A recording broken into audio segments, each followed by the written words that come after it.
Hello friends, this is Michael Litchens with CatholicExchange.com. Thank you all so much for joining me today. We're talking about Prudence with Father Gregory Pine, who's written the new book, Prudence, Choose Confidently, Live Boldly. Prudence is a misunderstood virtue, but it's the virtue that allows us to choose the greater virtue in each case. Rather than thinking of it as that thing you sometimes allow your brain to consider the options and weigh them, Prudence is that virtue that you hone in on that makes you be able to answer confidently, are you happy? Does your life have purpose? And as you'll see in this interview, Father Pine and I get pretty deep into it. I love these kind of conversations. I think many of you do too. And this is a virtue I hope we can talk about a lot more in the future. Father Gregory Pine, he's a Dominican friar in the province of St. Joseph, which is the east coast of the United States, as well as Kentucky, oddly enough. That's an interesting history. He's served as the assistant director for campus outreach at the Thomistic Institute. He's co-written the book Marian Consecration With Aquinas and Credo. And as well, he is the contributing host to Pints with Aquinas and the really entertaining Godsplaining. I highly recommend you look up Father Pine's work. He's currently at the University of Freiburg in Switzerland, doing his doctoral thesis on dogmatic theology, so he is in many ways the perfect person to talk about all this. Thank you for joining us. Let's go to Father Pine and once again, hang out a little bit as I discuss. Alright, Father Pine, thank you very much, first of all, for joining us and talking about prudence, which is, I think, a really misunderstood virtue. So let's start very basic.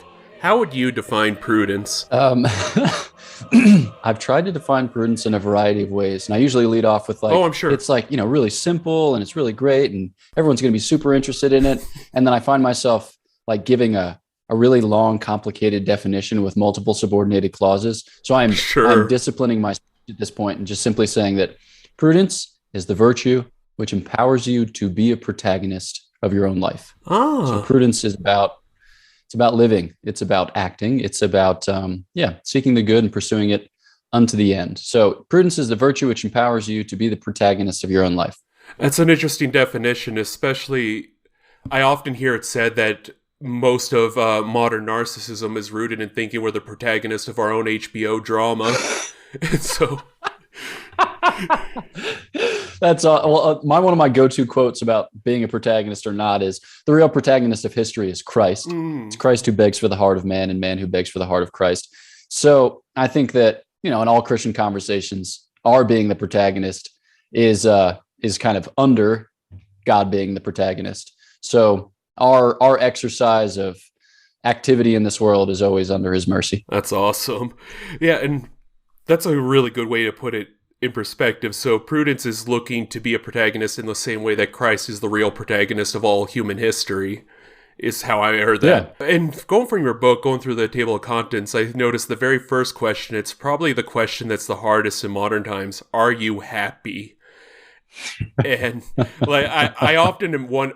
In my view of history, are you happy is that question we asked farmers about the 17th century, and it just made everyone angry. And now we're having that fight all over again. But there's obviously a definition of happiness you go to. Can you talk a little bit about that? Yeah. I kind of just depart from the observation that if you're posed with a question, how do you respond? How do I respond? I think I'm tolerably happy. Insofar as I have a kind of sense that I fit, right? I am who I think I'm basically supposed to be, and I'm doing what I think I'm basically supposed to be doing.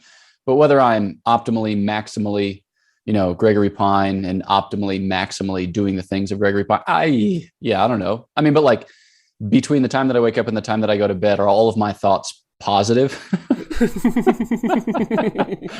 I think the answer to that is a resounding no. But I think that, just the attempt in that first chapter is to frame what it means to be happy, or what we kind of should expect out of life and what we shouldn't expect out of life. Not so that we can just be satisfied with meager second portions or second helpings, but in the sense that, what do we actually think is possible? And so just, we're made for God, and that's not vague that's not like a kind of pious hand waving. It means something. It means that we're like big open wounds of desire until such time as that desire is satisfied in the Lord. So I think that like living for that, as it were, or towards that, makes a lot of other things about life not necessarily easy, but it makes them less complicated. So yeah, I like to have that conversation with people and see where it goes. Within that chapter, you talk about that a lot of the search for happiness is really a search for meaning. That's a loaded one right there. And where do we? Okay, now we're going into meaning now, but oh yeah, that actually gets back though to what you were talking about earlier of us looking to a real protagonist. That the meaning we find is often not going to be of this world; it's going to be into another world. I mean, I think like, if I were to give the most bedrock answer to, who am I and what am I for, Mm-hmm. I'm going to point to something else out there, right? Because if there's something that we recognize about living our humanity, it's the fact that we're not all it, right? We're just terribly conscious of that fact. Because if we were all it, we would feel a lot better about things, but we don't. So quite obviously, we are not all it.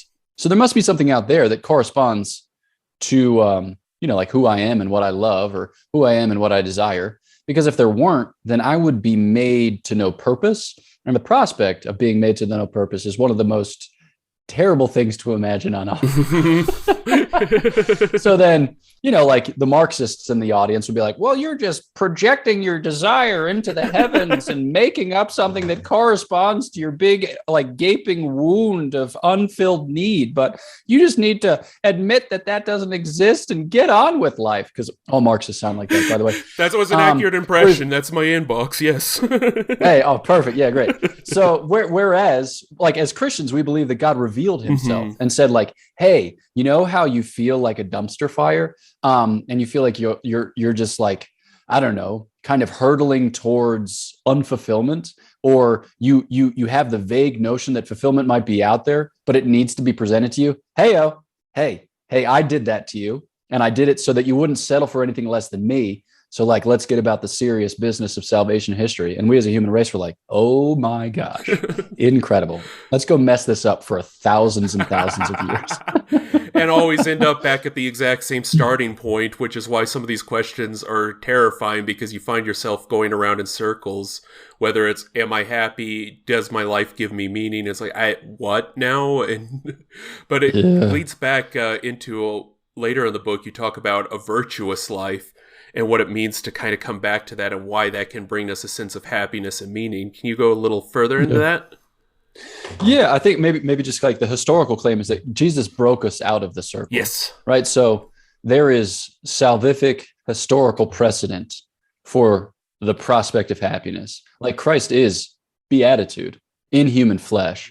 And so he takes our flesh into that union and he conducts that flesh all the way to heaven. And then he says, come follow me. And he says, and also, by the way, my saying, come follow me isn't just like a gentle invitation, or you might prayerfully consider coming and following me, but like, don't like, don't upset your coffee mug or anything like that. He's actually like giving himself. He's giving his grace. He's getting into our lives and messing them all up until such time as we hand over the reins. I am mixing so many metaphors, it astonishes me. But regardless, it's like Christ is messing up and now reins are involved. It's like, who's driving this terrible chariot? But yeah, so we have one to whom we look, the pioneer and perfecter of our faith. And so like the Lord gives us all kinds of gifts and graces in order to follow after him. I mean, it's not just a following after, it's like he lives in us. And so that's when we talk about grace, we're talking about our share in the divine life. When we talk about virtues, we're talking about how that grace gets into, like every nook and cranny of our human existence, so that we can be healed, so that we can be elevated, so that we can act well and become good. And as a result of which, there's a little bit of high drama involved in the virtuous life, because it's the interior principle whereby we become who we are destined to be. So yeah, it's not just like chance, or it's not just luck.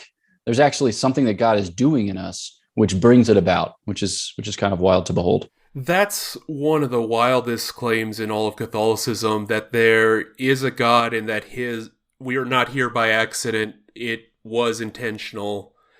And that can sometimes feel like the hardest leap of faith to make, to go, okay, that means I'm not here by accident. I actually am made for something, and that something isn't just getting angry on the internet all the time. Although that's a great like secondary or tertiary goal. Because why not? You know, like this machine runs on anger. And when there's not anger, just give me some sadness. That'll turn to anger eventually. I think that's, I mean, it's a difficult thing to believe when you look around or when you spend time on the internet, which is maybe a compelling reason to limit your internet use or to install Simple Blocker and to put all of those news sites, which are most perfectly attuned to the inciting of rage. He says, as if one speaking from experience. But I think that, you know, this doesn't have to be too terribly grandiose of a claim. Like we know that we matter, or we know that we have been made to matter by the fact that like there are people in our lives who communicate that to us. Like they communicate God's choice for us in very concrete ways. Like I think about my mother, you know, who like told me that she loved me every day of her life, right? That's not just like some crazy lady who was like blinded by the fact that she brought, you know, a human being into this world. That's God communicating through those whom he has placed here on this world or on this earth, you know, to actually be instruments or to be mediators, as it were, of his very love. So like we learn that in small and in simple ways. And I think that, you can't lose sight of that either. Certainly. And that goes back to what we were talking about at the beginning about being the protagonist in your story, to use way too dated internet speak. You're not just the NPC anymore. You're not the non-playing character. You're actually in charge of your life. I mean, that just became like really, really applicable again with the movie Free Guy. I don't know if you saw that, yet. But dude, Ryan Reynolds is bringing the NPC back into vogue. So check it out. It's like a pretty good movie. Okay. I think I could just recommend that movie without qualification. I recommend that movie without qualification. Awesome. No, it's one I've wanted to see, and anything that asks questions about how our life gets gamified or starts to look like the technology we use that's bait for me. I will go towards it. Dick. Well, yeah, I'd say you won't be disappointed, except I have no idea what you like. Fair. So, party on. Okay. Yeah. Going back to the question of like where Prudence can help us throughout our life, you talk about how it can bring us confidence, something I think many of us in the modern world can lack. How does Prudence play into feeling confident in your life, especially when you're trying to stay that virtuous course? Yeah, I think that part of the reason we don't always feel confident is because we don't wholly understand the purpose for which we're here, or like the terms on which we're here. I think sometimes we think about ourselves as like choosing machines. Yeah. It's like, I have a choice to make. I will optimize it and or maximize it. And I will certainly secure the best consequences in which all parties are pleased. But that's just, I'm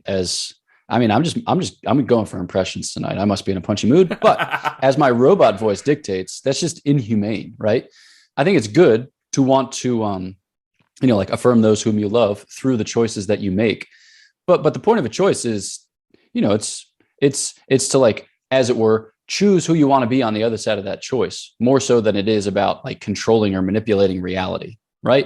So like when you choose a vocation, it's not like, I will choose the best vocation and then I will accumulate many grace points. It's like, no, right? The point is to become like more dependent upon God, more docile to the promptings of the Holy Spirit, more rip-roaring and ready for whatever adventure he has in store, but with the cognizance or with the recognition that he's pouring it out in love, he's conducting it in love, he's drawing it back to himself in love. So it's just about like coming to discover more richly, perfectly the love of God, right? It's not like about like maximizing consequence. Like if I become this, I will save 126 souls. If I become this, I will save 342 souls. Right. I will choose this. It's like, whoa, God doesn't need you to save anyone, right? Jesus Christ is the sole mediator of salvation. If he associates you in that work, that's awesome. God be praised. But like, you're not a robot, like you're an expression of God's free love that's just brimmed over the bounds of the most blessed Trinity.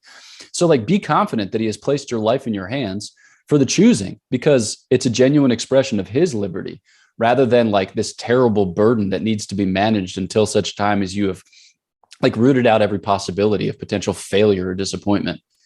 I'm going to stop right there. Oh no, that's great. And a lot of this comes back to Prudence is giving you the tools to understand the choices that you make it in both the small and the large cases, if I'm catching that right.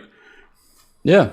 I mean, Prudence is like, I mean, it's a classic nerd move to say a French word and then expect people who don't know it to know it, while you yourself don't even know it. You're just saying it because it's a fancy French word. But like savoir faire, it's like know-how. Mm-hmm. It's like practical wisdom. It's like on the job savvy, right? So you go to school for 4 years, you study whatever, mining engineer, but your first day in the shaft, you're like, holy smokes, I kind of know what's going on here, but I'm about to learn a lot more, which is great, right? And prudence is the virtue that sets you up to receive that well, and then sets you up to process it well, and then, sends you hurtling on towards the future with some modicum of, bearings or some modicum of sense as to what's going on. But it's like, okay, yeah, that's it. That's human life. It's just hurtling forward. Mm-hmm. And it's hurtling forward with both a little bit of knowledge, but it's mostly faith at the end of the day. Yeah. No, it's interesting. Like, yeah, there's just certain things that you can't know. And it's not as if God is up in his heavens like, aha, I've hidden them. I mean, I've hidden these things from them so that way when they fail, they will become more craven in their fear and more like debilitatingly dependent upon each other. It's like, no, I mean, we're just human beings. So we only have access to the types of things that human beings have access to. So like you're crossing a river, you're not required to know like the tensile strength of every beam that's been used in this particular thing. You're just supposed to know like, hey, the guy that built it, probably basically trustworthy guy. Also, the dude in front of me just crossed it, so I'm going to cross it too. Let's go. Right. So it's not like, yeah, again, we are limited in what we know, but our limitation is actually the bounds of our freedom. Because if we felt like we had to know everything about every choice before making it, then we would never make a choice. We would just be paralyzed. Because there's always further inquiry to be done. But the point of prudence isn't to have maximal optimal knowledge, so that way you make a maximal optimal choice that makes for maximal optimal consequences. It's like, no, the purpose of prudence is so that you live your life with freedom, with confidence, with boldness, with a modicum of liberty. With the kind of abandonment or the kind of consent to the God who actually is provident, right? Mm-hmm. And your prudence is an expression of trust, like you said, of faith, that God is provident, and that he's providing in and through the means through which you choose for a good and glorious future, which will probably involve a lot of suffering, but it's still good and glorious. Yes, it is. But yeah, as weird as that is to admit, but yeah, the future often does include the suffering, even in the suffering of ignorance that sometimes we have to go through in life. I was also thinking while you were talking about, I don't know what I was thinking. Something regarding Thomas Aquinas, because that's where my brain often starts to go back to. But mad respect. Yeah. When we're looking at our lives and our decisions, how much of that docility is required to say to God, okay, I know you have this in your hands, but can we demand a sign? Can we demand direction? Can we ask for those things? I mean, I think you can ask for those things. I think that there's a certain point at which it becomes like a little bit superstitious, sure, right? Which we want to hold off on. I think it's good to be faithful, and to act and operate out of the virtue of faith. I don't think it's good to like refuse to move until such time as God gives you an infallible sign, because I don't think that the ordinary course of human life passes through infallible signs. I think God's like, hey, I made you with what you need to make this choice. So go for it. And you're like, but I could fail. And he's like, cool. And then what are you going to do next? And you're like, choose again. He's like, correct. And you're like, wait, but I could fail in that choice. He's like, cool. What will you do next? It's like, oh no. He's like, I want you to literally slip uphill until you make it to heaven. And it's going to be great. It's going to be glorious. I'm going to love watching you do it because I made you for precisely this purpose. So let's go. Mm-hmm. It's a bizarre confidence to have, but that's a point that I think we don't talk about often in our modern times, that God sort of expects you to fail. He understands that is going to happen. And for any of us who, I don't know, maybe it's the Irish Catholic in me, but it's like, oh, no, I got to hide all that. It's okay, I can hide it all. And we won't talk about it ever again. But at the same time, have that confidence in God that he expected that of you, and he loved you anyways. Yeah. It's a bizarre thought to sit with. It is. And like, especially, so I'm thinking of people who struggle with habitual sin, like sometimes when you fixate on the sin, it actually just becomes like more firmly entrenched because in addition to the trauma that you experience, from repeated commission of the sin, you also experience a kind of like anguish from the fixation, like you experience a kind of anxiety that comes of, yeah, what would you say, like perseverating upon the thing itself, which is no bueno. So what, should you just be like, whatever, I sin, I'll make it to confession eventually, who gives a rip? No, I mean, you make good use of the sacrament of confession, but like, we needn't be surprised at the fact that we fail because God made us with a fallible nature. And he's like, okay, so I'm going to make a bunch of different things for my glory. Okay. I'm going to make angels. They're going to have one choice. I mean, 2/3 of them are going to do it well. 1/3 of them isn't. Crazy. He's like, I'm gonna make a bunch of people. These cats have literally tens of thousands of choices in their future. Literally, like 70 years, 80 for those who are strong. We'll see how it goes. But I could have made it such that they always chose for the good. And I could have directed them so that it came about interiorly as a fruit of their freedom, but in such a way as to wholly preserve them in grace. But I didn't. You know why? Because I made this world and not another world. Because I'm not about the project of making the best possible world. I actually just chose to make this world because I thought that it refracted the glory of my interior life through a kind of prism of different creations in a way that was pleasing. So let's see how this goes. He's like, well, I'll make a few other things that do, like kind of play out their nature in an inexorable way. And I'll call them animals and plants and rocks. So he's like, as for you, human beings, there's just a lot of drama to your unfolding. So let's see how this goes. And by let's see how this goes, I mean, I'm giving you grace sufficient for all good deeds. And I am working in you more interiorly than you are to yourself. So when you think I'm far off, I'm not. It reminds me a bit of that old Chesterton line of anything worth doing is worth doing badly, which I used to think was just a clever phrase. But as I've gotten older, I've come to realize, hey, he was actually talking about even if you're not very good at cooking, people still appreciate a home-cooked meal. Just make a soup. It's fine. That's true. As you were saying with the sufficient grace part especially, is a thing that can take time to have faith in and to understand. How have you been able to understand that grace in your own life? Let me see. I think in these instances, it's probably best to be as concrete as possible. Sure. How do I understand this? Like for instance, I have difficulty sleeping. Like sweet and nice. We have that in common. So yeah, I don't know what it is for you. For me, it's just, I have difficulty shutting off my mind. And then once I notice the fact that I'm having difficulty shutting off my mind just ramps up all the more.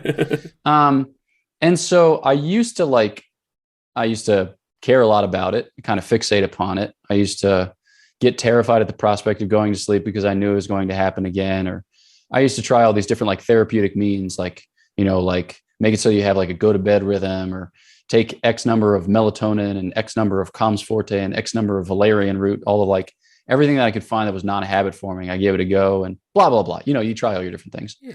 But if at a certain point I realized like, it just doesn't matter. Like I can try a little bit, I can make it so I don't look at screens at the end of the day. I can try to get my work done by X o'clock. So that way I'm like winding down with the anticipation that I'm going to go to bed however long after, I can dispose my life prudently, but there are also just going to be some nights where I can't sleep. And then that's okay. I just get up. I typically just go down to the chapel and I'm like, all right, Jesus, this is my holy hour for tomorrow. That's how I trick myself. And we just see what comes of it. Sometimes I fall asleep, sometimes I don't, but it's just like, okay, like Gregory, play it out in your mind. What's the worst case scenario? Tomorrow you're really tired and maybe you like record a podcast with Michael and you sound completely incoherent, but that's just one podcast with Michael and you sound incoherent more than you think you do. So what's the big deal? And I think that like with that comes this kind of sense like, yeah, like, Lord, you're good. You made me to a good end. You give me good gifts. And then let's see how it goes, right? May that involve me not sleeping some nights? It seems that is definitely the case. But it's like, well, what are we going to do about it, Lord? He's like, nothing. He's like, we're going to do precisely nothing because at the end of the day, I just want you to come back to me, right? Mm-hmm. It's like, all right, nice work, Chief. And that's one I think a lot of people relate to. if you're already having trouble sleeping, you can sit and worry about it, or you can actually do something with that time, but it's a really hard decision in that moment. Speaking from experience, very, very understandable experience. And so as we're rounding out here, there's one question I always love to ask people who write books, especially about a topic as dense as this one. Was there anything when you were researching and writing that was new information or that really surprised you? So there's a part of like when people talk about prudence, they're typically thinking about like caution or circumspection. But that's just not the case. Prudence is also a risk-taking virtue, because prudence is just about acting well. And sometimes acting well will look risky. Sometimes it'll look cautious, but it just really depends on time, place, circumstance, etc. But there's a part of prudence, which St. Thomas calls shrewdness, right? And I was very struck by this, because what shrewdness is it's like the capacity to make snap judgments well. Mm-hmm. So like, you're downtown and you hear a loud noise, you like turn around, there's been a car accident, and most people in the street just freeze, and they just like look around for someone else to do something. But there are always like a couple of people who just hop too, so there's like volunteer firefighter who's around the car, like telling people not to, move the driver because he suspects that there may have been a neck injury, or there's like the priest who like bops over and he's got the oil of sick out and he's like, "Are you Catholic?" Blah, blah, blah. Like, so some people are like engaged, rip-roaring and ready to go from the get-go. And St. Thomas talks about this as like part of the virtue of prudence. It's something that you can work on, which I find fascinating. And so I was just struck by the fact that prudence isn't about plodding through thought steps. Prudence is about acting, and thought is part of action. Thought will sometimes take time, and it will sometimes not take that much time. So we just have to be prepared to act when called upon to do so, and prudence equips us for it. Perfect. All right. And as we round out here, if people want to pick up the book or learn more about you, I know you have a podcast, Godsplaining. Where can they learn about you? Yeah. So the Godsplaining is a good place. Godsplaining.org is our website. Mm-hmm. You can find the podcast on YouTube and in any podcast app. Also, Godsplaining, we're having a few retreats this summer, which is cool. I'm actually really looking forward to that. So we have a retreat for all comers, a retreat for young adults, and then a young men's wilderness retreat in July and August. Fun. You listeners are almost cordially invited. You, Michael, are invited. And those are going to be in New York and then North Carolina. Oh, lovely. And that all is on godsplaining.org. And then the book is, it's wherever books are sold. I mean, Amazon.com is most people's go-to, but it's called Prudence. Choose confidently, live boldly. It's available for pre-order now. I think the Kindle version will be like ready to rock in 3 weeks. And then the print version will be ready to rock in like 2 months. Mm-hmm. And we'll put all links of that in the show notes. But Father Pine, thank you so much for joining us. This was an excellent conversation, and I'm really excited for folks to read your book. Dig, thanks so much. Thanks for having me. I greatly appreciate it. And that was again Father Gregory Pine, the good old Dominican, God's dogs. And he is the author of Prudence, Choose Confidently, Live Boldly. We also have one of his other books about Aquinas. You can find him at the podcast Godsplaining and Pints with Aquinas. Highly recommend both. If this is a book that interests you, I also recommend picking up Joseph Pieper's book. I'll put links to all these in the show notes as always. Pieper's books on the virtues are indispensable. They're very quick reads. And I'll put in a few other things from Father Guardini as well. Thank you all so much for listening. If you have any questions, editor@catholicexchange.com. Stick around, we have some stuff coming up for Lent, as well as a few more interviews. Again, if you have questions or suggestions for me, editor@catholicexchange.com. God love you all. Have a wonderful week.